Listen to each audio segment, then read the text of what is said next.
Hola, Memo. Llegaste antes. Aún no tengo la botana para ver las pelis. Pues sí, vine a ayudarte. Se me hizo mala onda venir a tu casa y que no te ayude con nada. Además, esa manzana me está llamando. Ok, Memo. Pues ayúdame a cortarla en lo que busco el chilito. Solo no te pases y no la cortes en rebanadas muy pequeñas. No exageres. ¿Qué tan pequeños podría cortar los pedazos? Oye, eso no me lo había preguntado. ¿Se puede cortar algo hasta el infinito con un supercuchillo? Ay, Memo, ¿cómo crees? No podríamos llegar tan lejos cortando esa manzana. Aunque ahora que lo pienso, no estoy muy segura de cuál sería el límite. O si esta manzana está hecho de lo mismo que el resto de las frutas. ¿Alguna vez te has preguntado de qué están hechas las cosas? Órale, Mati, te pusiste muy profunda. Pero no, creo que nunca me había preguntado si todo estaba hecho de lo mismo. Creo recordar algo de mis clases de ciencias de la secundaria. Tuvimos una clase sobre los átomos y el profesor dijo que eran las partículas que formaban todo. Es cierto, yo también recuerdo eso. También recuerdo que nos hablaron de algunas personas en esa clase. Creo que había un tal Leucipo y un Dalton. Deberíamos investigar más. No tiene chiste ver películas de ciencia ficción si no entendemos la ciencia de nuestro alrededor. Voy a googlear más sobre el átomo. ¿Por qué no me ayudas en lo que llega la pizza? ¡Pizza! Si hay pizza de por medio, te ayudo a investigar lo que sea. Además, yo también recuerdo un par de nombres chistosos de esa clase. ¿Te suenan los nombres de Demócrito o Lavoisier? Como que sí. De hecho, tengo la impresión de que me explicaron sobre varios científicos cuando tuvimos la clase de los átomos. Me da algo de pena no recordar muy bien. Ay, sí, vamos a buscar más información, por favor. Está bien, pero además de la pizza, también voy a querer palomitas. Dudo mucho que esta búsqueda me entretenga más que la película que veremos. Vamos a ver si eso es verdad, ¿eh? La ciencia es sorprendente. Vayamos a investigar. Los átomos forman todo lo que nos rodea, desde el aire que respiramos, los alimentos y los materiales de los que están hechos los edificios, las cosas y nosotros mismos. A su vez, los átomos están formados por partículas subatómicas llamadas neutrones, protones y electrones, las cuales le brindan distintas características a los átomos. Existe una lista detallada en donde están acomodados todos los tipos de átomos que hemos encontrado hasta el día de hoy y se conoce como tabla periódica de los elementos. Mucho antes de que supiéramos qué eran exactamente los átomos y cómo lucían, los filósofos griegos, inquietos por conocer el orden de las cosas, comenzaron a crear teorías para responder de qué están hechas las cosas. Entre ellos destaca Leucipo de Mileto. Leucipo juntó todas las teorías que existían hasta ese momento sobre el origen de las cosas y concluyó que las cosas son divisibles hasta llegar a un ente indivisible. Estos elementos indivisibles son iguales entre sí con tres diferencias esenciales: la forma, la posición y el orden. Demócrito de Abdera, discípulo de Leucipo, continuó con las ideas de su maestro y fue él quien por primera vez habló sobre los enlaces que se forman entre estas partículas. Además, acuñó la palabra átomo. Casi 2000 años más tarde, otro curioso de la naturaleza, Antoine-Laurent Lavoisier, formularía una de las leyes más importantes de la química y de la física, la ley de la conservación de la masa o ley de Lavoisier. La masa no se crea ni se destruye, solo se transforma. En la misma época, el siglo XVIII, otro gran curioso y científico de nombre Joseph-Louis Proust enunció una ley que complementa las ideas de Lavoisier, la ley de las proporciones constantes. En ella se establece que un compuesto químico siempre está formado por la misma proporción de masa. Cuando dos o más elementos se combinan para formar un determinado compuesto, lo hacen en una relación en peso constante independientemente del proceso seguido para formarlo. Esto significa que un compuesto siempre está constituido por el mismo tipo de átomos en las mismas proporciones. ¡Wow! La verdad me llama la atención que los filósofos de la antigua Grecia hayan llegado a la conclusión de que existía algo como el átomo y sin tener la tecnología que tenemos ahora. Eran muy observadores y analíticos. Yo a veces ni siquiera me doy cuenta cuando algo está diferente en mi casa. Sí, Mati, eran muy observadores. Pero no te sientas mal si no notas cambios pequeños en tu casa. A todos nos pasa. Lo importante es nunca dejar de observar nuestro alrededor y siempre preguntarnos cosas.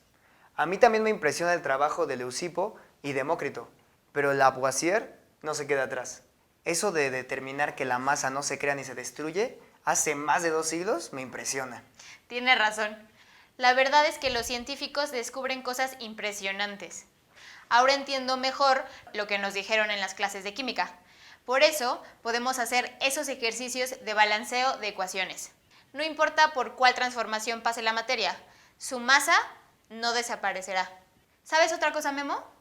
Proust también me impresionó mucho. Sí, parece que su ley es clave para entender cómo se dan los cambios en la materia. Por ejemplo, cómo es que de tener por separado átomos de oxígeno e hidrógeno, de repente tenemos agua.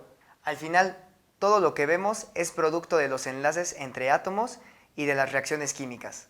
Me parece como magia, aunque no sé si entiendo muy bien la ley de Proust. Déjame ver si puedo ayudarte con un ejemplo.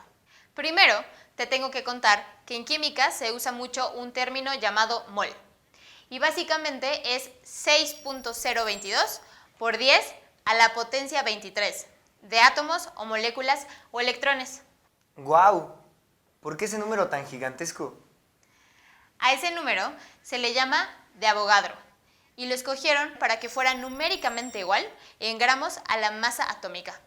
Volviendo a lo que dice la ley de Proust, si tienes un mol de agua y este tiene una masa de 18 gramos, 2 gramos corresponden al hidrógeno y 16 gramos a la masa de oxígeno. Entonces, si tenemos 2 moles de agua, habrá 4 gramos de hidrógeno. Ahora tú dime, ¿cuántos gramos de hidrógeno tenemos en 72 gramos de agua? Ay, Mati, cada vez te pareces más a mi profa de química. Pero deja ver si puedo responder eso. Si acierto, ¿me das una de tus rebanadas de pizza? Ay, Memo, tú siempre comes más que yo. Así que, de todas formas, seguramente te iba a dar una de mis rebanadas. Bueno, entonces, si un mol de agua tiene una masa de 18 gramos y 2 moles tienen 36, eso significa que 4 moles de agua tienen una masa de 72 gramos. Así que creo que debo multiplicar los gramos de hidrógeno de una molécula de agua por 4. O sea que 2 gramos de hidrógeno por 4 moles de agua igual a 8 gramos. En 72 gramos de agua hay 8 gramos de hidrógeno. Muy bien, Memo. No solo entendiste la ley de Proust, sino que resolviste un ejercicio aplicándola. ¿Ves cómo las ciencias pueden ser fáciles y divertidas? Sí, aunque creo que tu ejemplo me hubiera gustado más si en vez de moléculas de agua hubieran sido rebanadas de pizza o hot dogs. Como sea, ahora me gané otra rebanada de pizza. Memo, tú siempre estás pensando en comida. Aunque he de decir que los alimentos tienen muchísima relación con la química.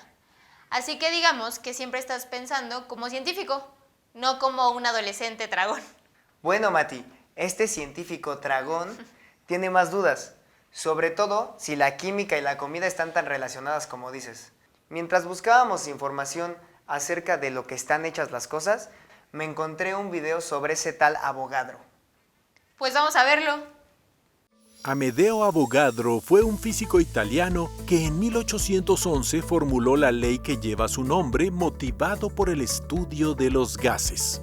En su ley establece que el volumen de un gas es directamente proporcional al número de moles de dicho gas en condiciones de temperatura y presión constantes. A principios del siglo XIX, el británico John Dalton creó el primer modelo atómico y sentó las bases de la teoría atómica. Dalton, al igual que Leucipo, juntó toda la información sobre el átomo que había en su época y con ello creó 4 postulados sobre la estructura de la materia. Primer postulado: las sustancias están constituidas por diminutas partículas indivisibles llamadas átomos. Segundo postulado: los átomos de un mismo elemento son iguales en propiedades y en masa, y estos son diferentes a los de otro elemento.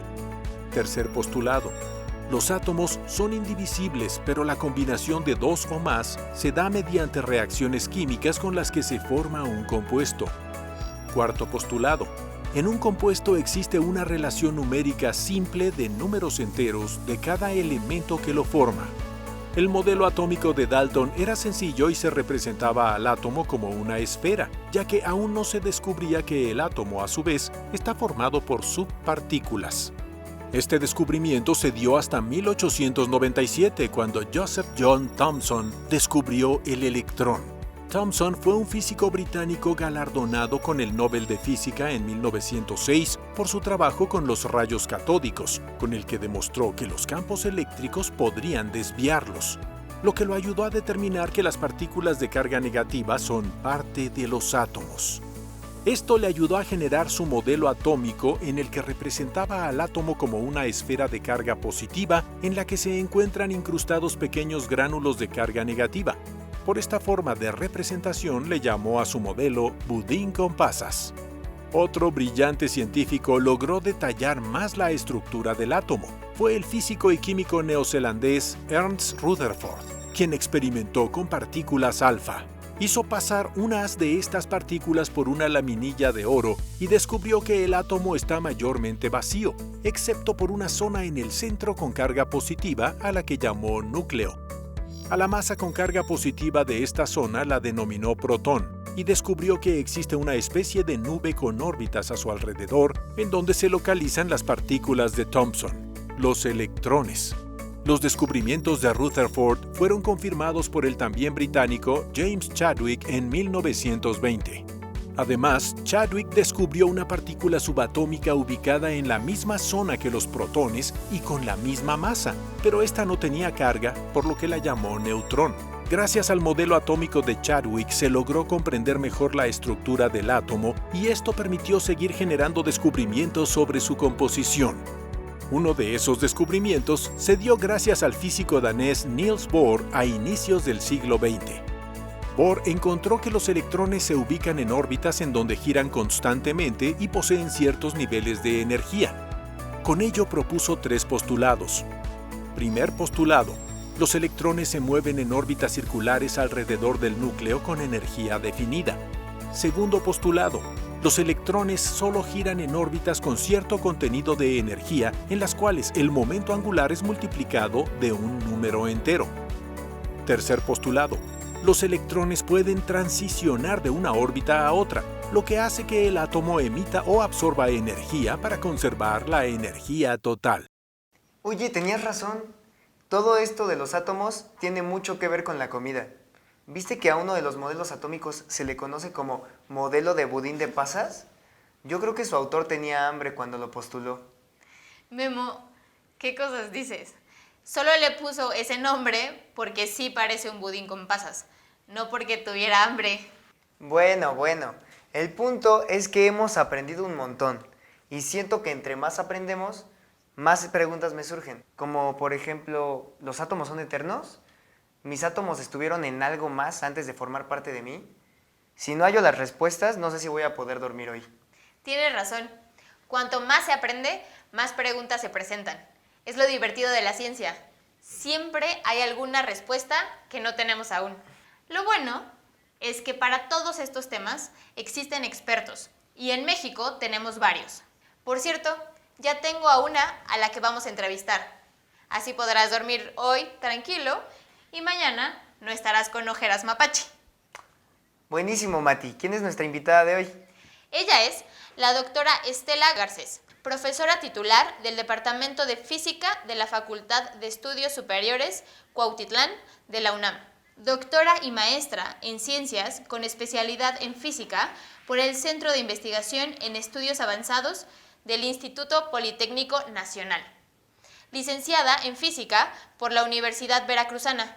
Su investigación se centra en fenomenología de neutrinos y materia oscura. Además, es cinta negra en Taekwondo. ¡Órale! ¿Cinta negra en Taekwondo? Hola, doctora. Gracias por aceptar esta entrevista. Hola, doctora. Hola Mati y Memo, ¿cómo están? ¿Los átomos pueden existir para siempre?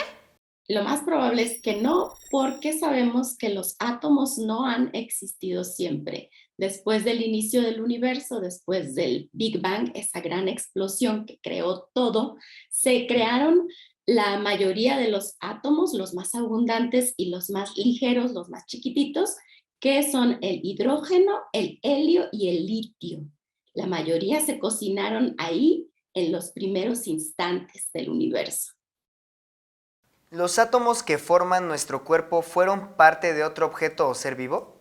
La cantidad de átomos que forman nuestros cuerpos es impresionante. Es una cantidad que ni siquiera podemos imaginar y constantemente se están renovando las células de nuestros cuerpos y los átomos en estas células también están cambiando y es probable que en el pasado hayan pertenecido a otro ser vivo.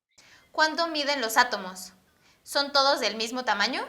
Sabemos que el tamaño de los átomos es tan pequeño que necesitamos otras unidades y se les llama Armstrongs, que en notación científica o exponencial sería 1 por 10 a la menos 10 metros. Esos Armstrongs nos sirven porque son las escalas más adecuadas para describir los tamaños de los átomos. A esas escalas, las cosas no tienen un tamaño definido, sino una probabilidad de tener un cierto tamaño, y estos radios atómicos los podemos describir con Armstrongs.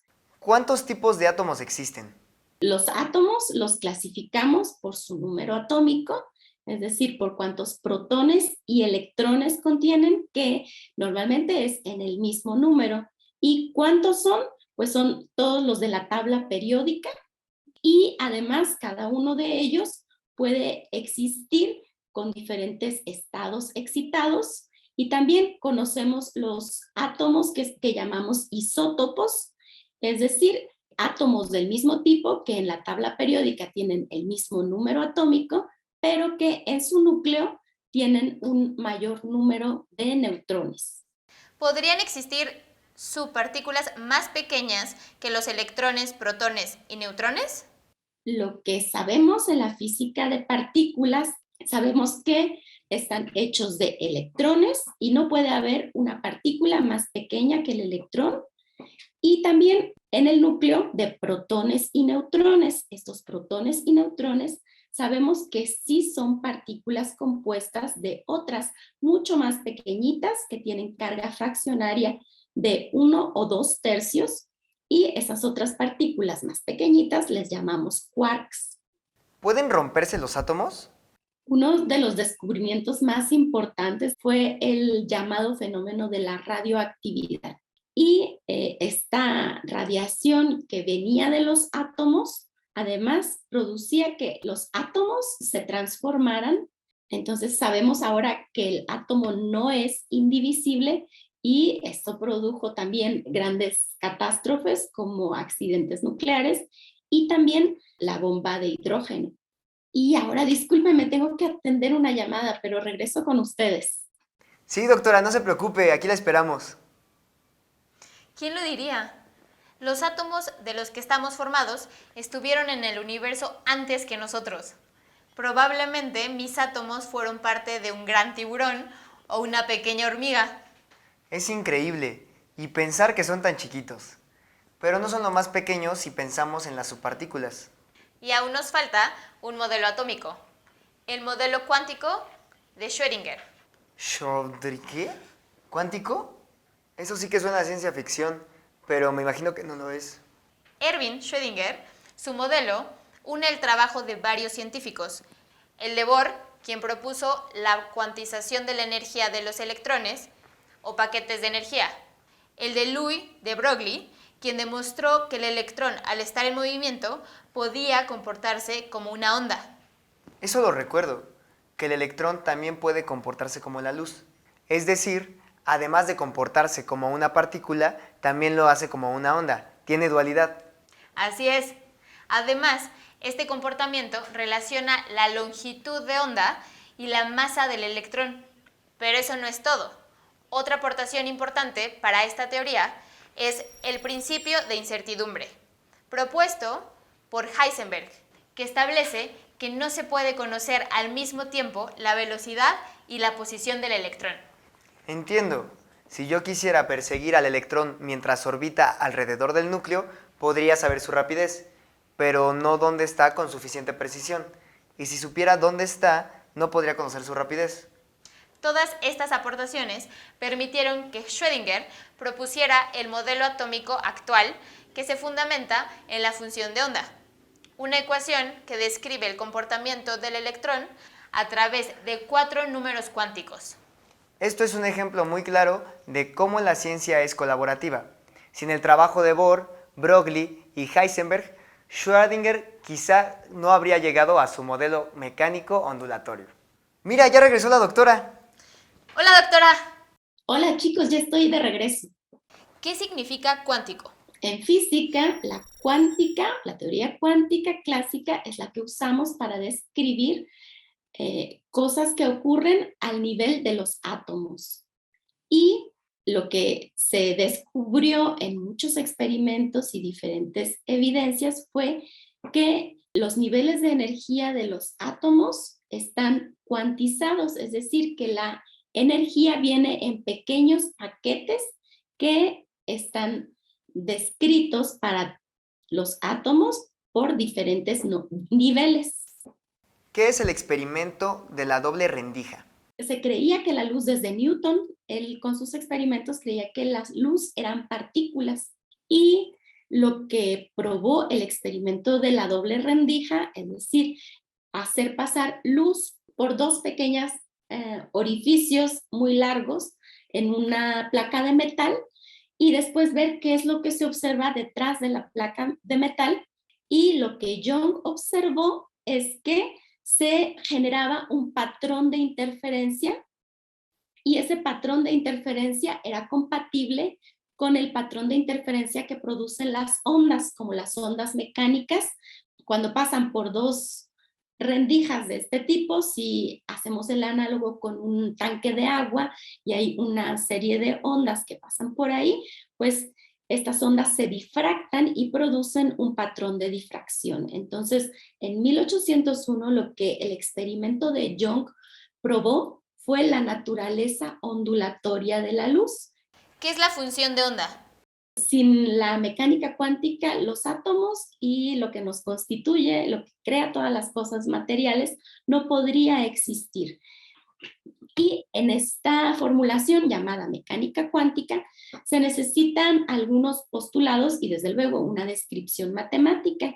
Y entre estos postulados está que existe una función de onda, que fue la nueva descripción física para las escalas pequeñas, como los átomos, que hizo Erwin Schrödinger. Y en esta descripción no es como la mecánica clásica, que puede predecir en todo momento cuál es la posición de las partículas, sino que es una descripción probabilística. Y dentro de la función de onda se concentra toda la información del sistema para una posición dada y un tiempo dado. Adiós, doctora, muchas gracias. Hasta luego, doctora. Adiós, Mati y Memo. Muchas gracias por sus preguntas. Mati, tenías razón. Es muy interesante saber sobre los modelos atómicos y cómo están formadas las cosas. Sí, Memo.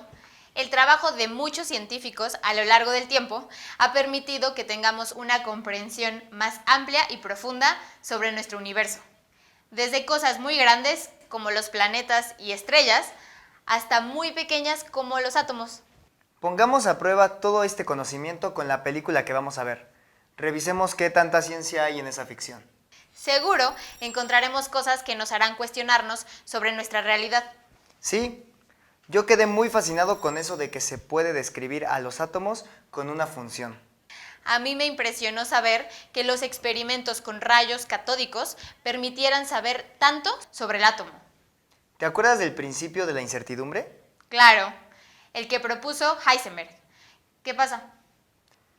Me hace preguntarme dónde estará mi pizza y a qué velocidad viene. Ya quiero comerla y ver la peli. Tú no cambias, Memo. Creo que acabo de escuchar el timbre. Ahora ya sabes dónde está tu pizza. Bueno, a comer se ha dicho. Llegó el momento de despedirnos, no sin antes invitarlos a que visiten las redes sociales de Jóvenes en Casa. ¡Hasta pronto!